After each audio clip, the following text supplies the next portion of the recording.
yang waras tidak boleh mengalah. Kalau ada yang mengganggu kiai kita, kalau ada yang single kiai kita, mereka jual, kita borong habis.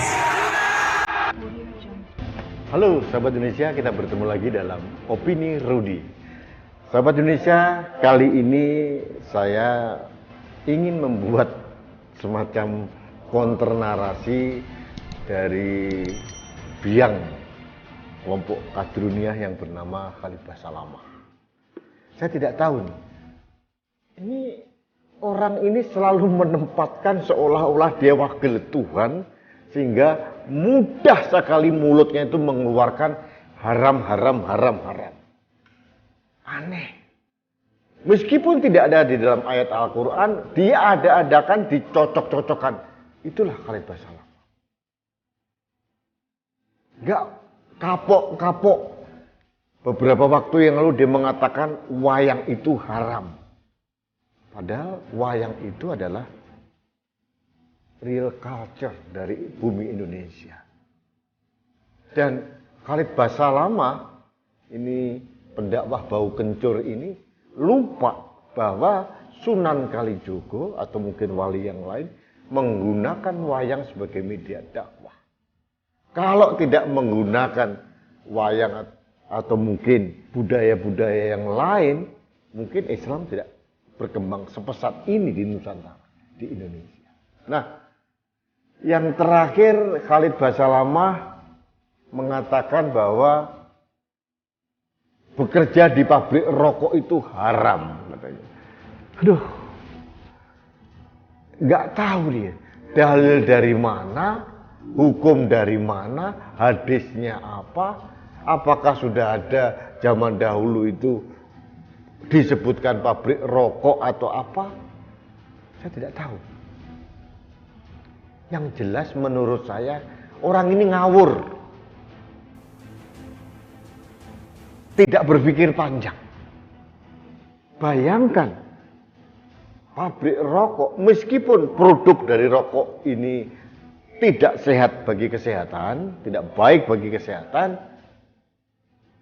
tapi pada kenyataannya, industri rokok di Indonesia telah menghidupi jutaan manusia di negeri ini. Dari cukai rokok saja, itu memberikan kontribusi yang luar biasa besar bagi APBN kita. Untuk apa APBN? Untuk pembangunan, untuk subsidi masyarakat di kalangan bawah, untuk subsidi ini, subsidi itu, termasuk mungkin subsidi yang dinikmati oleh Khalid Basalamah. Jadi ngawur ben koplo si Khalid Basalamah ini. Coba bayangkan, kalau tiba-tiba ada orang yang terpapar, terpengaruh omongannya Khalid Basalamah, tiba-tiba besok dia berhenti dari pabrik rokok. Nah, seketika juga dia jadi pengangguran. Padahal dia punya beban anak, istri, keluarga. Tidak ada yang menafkahi. Kemudian dia menjadi orang miskin, tidak berpenghasilan, lalu menyalahkan pemerintah. Oh, pemerintah begini. Padahal ulahnya dia sendiri. Nah, Khalid Basalamah ini tidak berpikir panjang. Omongan Khalid Basalamah itu berpotensi mencuci otak, menyesatkan masyarakat. Dan kenapa sih kok gampang sekali kopar kafir. Heran saya. Seolah-olah dia menjadi wakil Tuhan di dunia ini, seolah dia menjadi I.O. dari hari kiamat. Konyol orang ini. Ajaran Wahabi jelas-jelas disuarakan oleh Khalid Basalamah. Yang heran juga pemerintah juga diam saja sih. Kalau saya jadi pemerintah akan saya larang orang-orang seperti Khalid Basalamah. Karena apa? Karena berpotensi mendestruksi masyarakat. Merusak, menyesatkan masyarakat. Masyarakat jadi intoleran gara-gara pendakwah seperti Khalid Basalamah dan kawan-kawannya.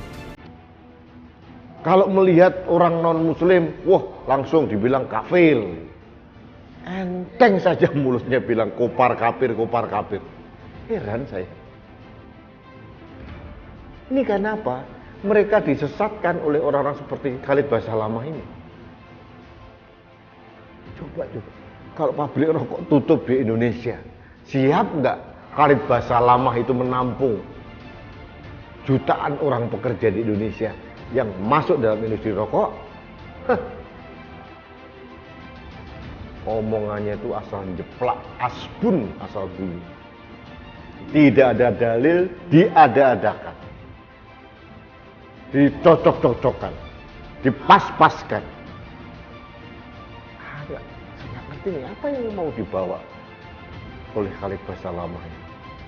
Saya meyakini ajaran Wahabi Salafi yang sedang dilakukan oleh Khalid Basalamah memurnikan Islam, konon begitu, tapi kenyataannya menyesatkan. Khalid Basalamah lupa bahwa dia ini hidup di Indonesia yang penuh dengan keberagaman. Ada berbagai macam suku bangsa, berbagai macam agama, budaya, bahasa, dan lain sebagainya. Ini yang dirajut oleh tenun kebangsaan yang bernama Pancasila. Khalid Basalamah menolak itu. Bahaya ini. Menyanyikan lagu Indonesia Raya sebagai bukti kecintaan kita pada tanah air diharamkan. Bekerja di pabrik rokok diharamkan. Wayang diharamkan. Tapi perempuan-perempuan Indonesia yang bekerja di Arab Saudi jadi TKW kemudian diperlakukan tidak manusiawi, mingkem saja. Mbok Yao berani mengatakan TKW yang bekerja di Arab Saudi itu haram. Coba berani nggak nih? Sahabat Indonesia,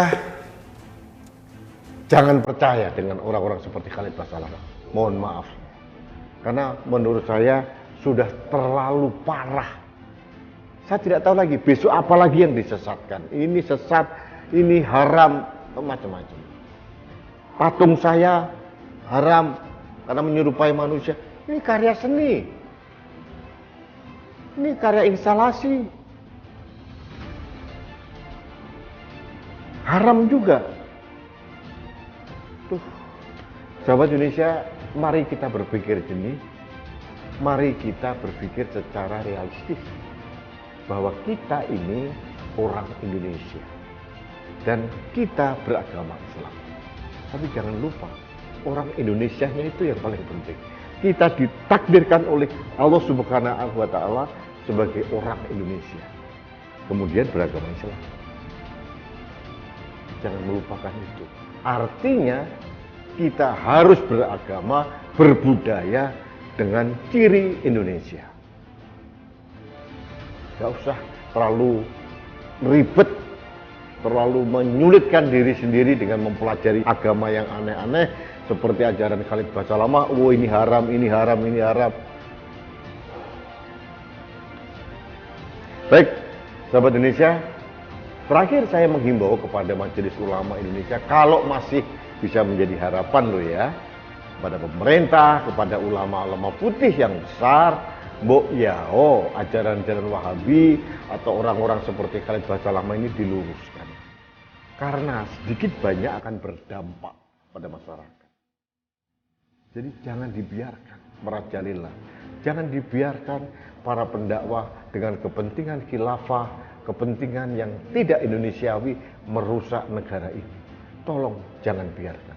Kalau para ulama besar, pemerintah, Majelis Ulama Indonesia sayang dengan NKRI, sayang dengan Indonesia, mari kita tertibkan orang-orang seperti Khalid Basalamah. Jangan dibiarkan mereka merajalela, merusak keindonesiaan kita. Baik, sahabat Indonesia, terima kasih Anda telah mengikuti opini Rudi terkait dengan Khalid Basalamah. Mudah-mudahan himbauan saya, harapan saya ada yang mendengar, sahabat Indonesia, dan sekali lagi jadilah manusia Indonesia seutuhnya.